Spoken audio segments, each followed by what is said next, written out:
Mack Brown got on Tuesday. He got fired. And I don't know that anybody is all that surprised that Mack Brown won't be the head coach at North Carolina in 2025. I think we all sort of thought it was trending that direction, that he wasn't going to be back. I just think most people probably thought it was going to be his decision, that after the final game of the season, he was going to say, hey, appreciate you, right off into the sunset. That is not what happened. The university made that decision for him. So there's two things that come with that. The first is that this is one of the unfortunate casualties of college football being a business. And I think we get sentimental sometimes about people, about players, about all sorts of things. And one of the things we get sentimental about is Mack Brown has undeniably, one, had a very great college football coaching career. He is one of just a couple of active coaches, well, not active anymore, really, that have won a national championship. He did great work at North Carolina, did great work at Texas, came back and did great work at North Carolina once again. But this is a business, and you can't get clouded by the fact that it's a business with your sentimental feelings. It's a similar thing that I think we get into with players. Like Derek Jeter drug the Yankees down the last couple of years in his career. Kobe Bryant was a drain on the Los Angeles Lakers at the end of his career.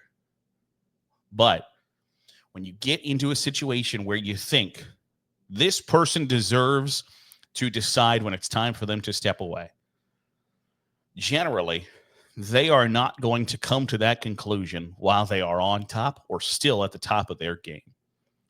And it's a similar thing that we see throughout the college football world. I think if you were to poll most people would tell you, like, God, I love him, but I don't think Lee Corso should be on College Game Day anymore. Or at Utah, Kyle Whittingham says, I'm going to take some time and figure out what's best for the program, and if I'm best for the program. And if I'm not, I'm going to retire.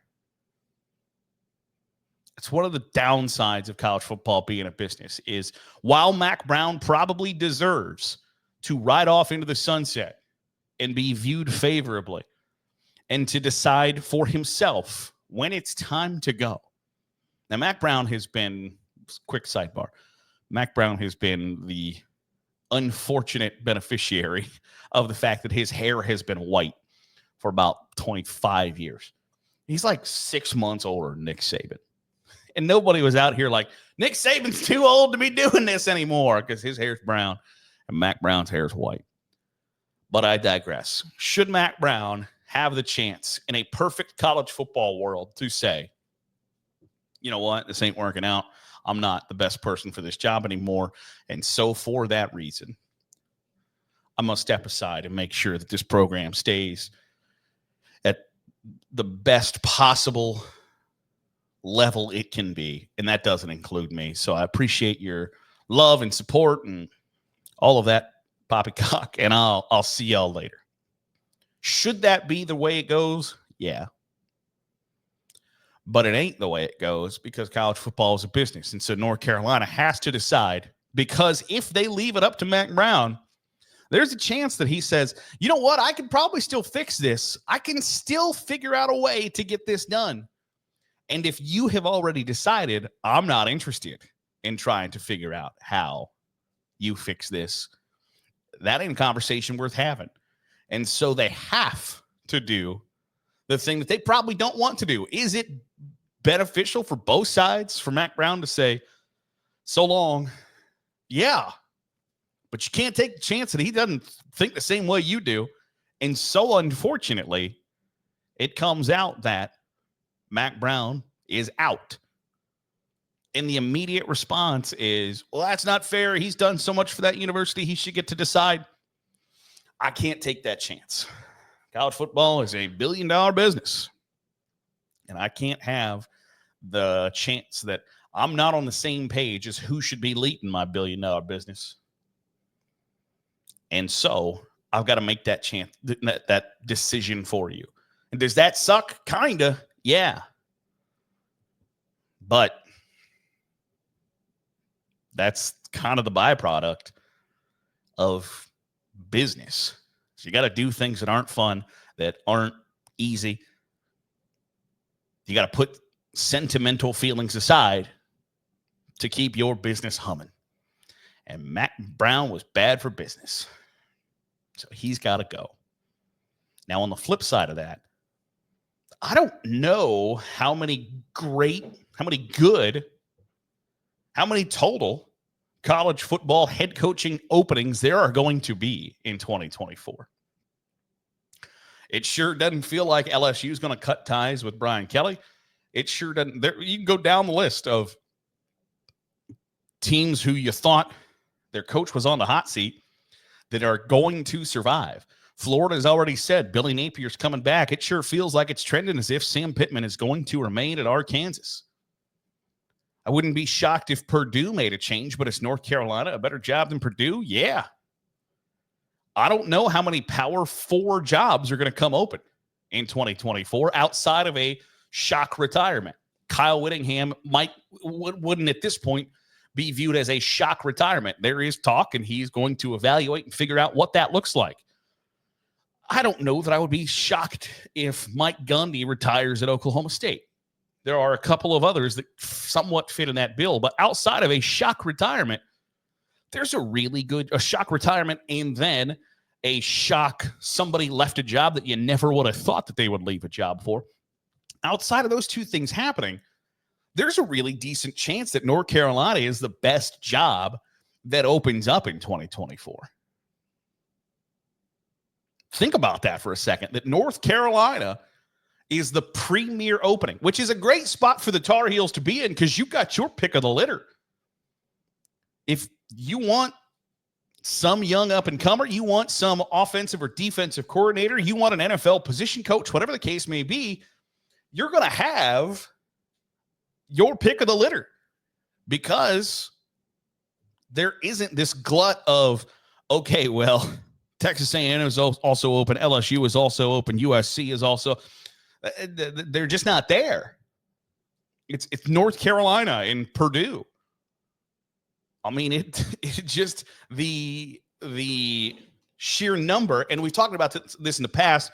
Of I think that NFL, not NFL, NIL money is going to be used for. Let me rephrase. I think booster money is going to be used for NIL money, with that being the priority, rather than being the priority of like, we got to get this dude out of here. And so when you look at like Central Michigan, Florida Atlantic, Charlotte, Tulsa, East Carolina are the East Carolina's not even open. Temple, those are the jobs that are open. North Carolina looks real good. And so when you're focused on getting that money to the players rather than getting that money to somebody who ain't our coach no more, there aren't going to be those gobs and gobs and gobs of high-profile, big-time openings. North Carolina is going to be a very good job for somebody. And I'm interested to see how that goes and what that chain reaction does, because I think The Athletic did the story of, Nick Saban retiring set off like 190 coaching changes, down to position coaches, et cetera. It's going to start a chain reaction, no doubt about it. But does that chain reaction lead to other Power 4 job openings? I don't know the answer to that. But I do know that of the times that you could want, hey, because North Carolina, I think, can be a really good job. There are tons of recruits, high-quality recruits within that kind of 5-hour circle that you draw around a university and say, this is going to be our recruiting base. There are resources there. There are recruits there. There is out there. Who's the 1,000-pound gorilla on the block in the ACC that makes you go, I don't know how the hell we're going to beat them. There really isn't one right now. North Carolina can be a really good job. It's about finding the right person and all that stuff. But when you're going to be one of, if not the biggest job that's open, That's a real advantageous spot for the Tar Heels.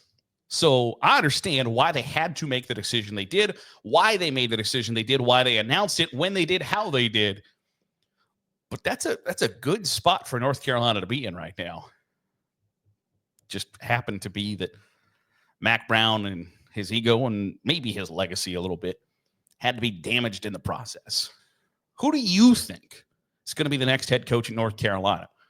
Give me an out-of-the-box suggestion. Give me somebody we might not be thinking about, talking about. I'd love to hear your thoughts in the comments below. That'll do it for today's episode of the Daily Huddle. Appreciate you making us a part of your day, however it is, wherever it is you're doing so. If you're watching on YouTube, hit the subscribe button. Make sure you're getting all the great college football content we're pumping out. If you're listening on the podcast feed, drop a 5-star review. It goes a long way in helping out the channel. I'll see you tomorrow for another episode of the Daily Huddle.